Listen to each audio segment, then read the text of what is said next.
പുൽവാമ ഭീകരാക്രമണത്തിന്റെ ഓർമ്മയിൽ രാജ്യം. 2019 ഫെബ്രുവരി 14 പുൽവാമയിലെ സൈനിക വാഹന വ്യൂഹത്തിന് നേരെ ഭീകരാക്രമണം നടന്നത്.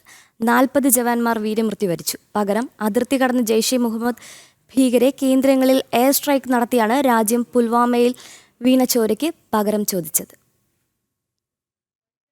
ജമ്മുകശ്മീരിൽ പുൽവാമയിൽ ഭീകരാക്രമണം നടന്നിട്ട് ഇന്നേക്ക് 7 വർഷം തികയുകയാണ്. 2019 ഫെബ്രുവരി 14 ജമ്മുവിൽ നിന്ന് ശ്രീനഗറിലേക്ക് പോവുകയായിരുന്ന സൈനികരെയാണ് ഭീകരർ ലക്ഷ്യം വെച്ചത്.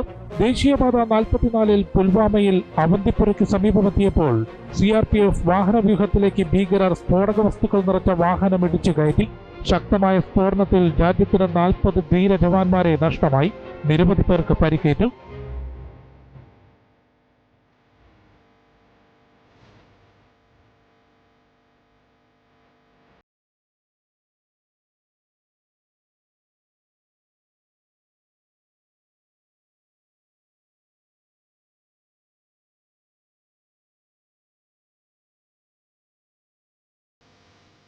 സൈനികരുടെ ജീവത്യാഗം വെറുതെയാകില്ലെന്ന് പ്രഖ്യാപിച്ച പ്രധാനമന്ത്രി നരേന്ദ്രമോദിയും ഭരണ നേതൃത്വവും ഭീകരർക്ക് കനത്ത തിരിച്ചടി നൽകാൻ സൈന്യത്തോട് നിർദ്ദേശിച്ചു.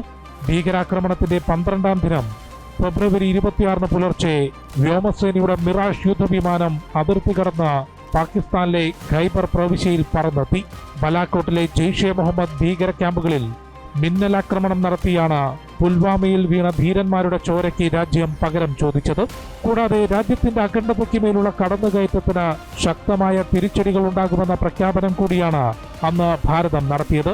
പുൽവാമ ഭീകരാക്രമണം അന്വേഷിച്ച NIA ജെയ്ഷെ മുഹമ്മദ് തലവൻ മസൂദ് അസർ ഉൾപ്പെടെ 19 പേർക്കെതിരെ 2020 ഓഗസ്റ്റിൽ കോടതിയിൽ കുറ്റപത്രം സമർപ്പിച്ചു. മസൂദ് അസറിനെ പിന്നീട് UN രക്ഷാസമിതി ആഗോള ഭീകരനായി പ്രഖ്യാപിച്ചു. ജനം, ഡൽഹി.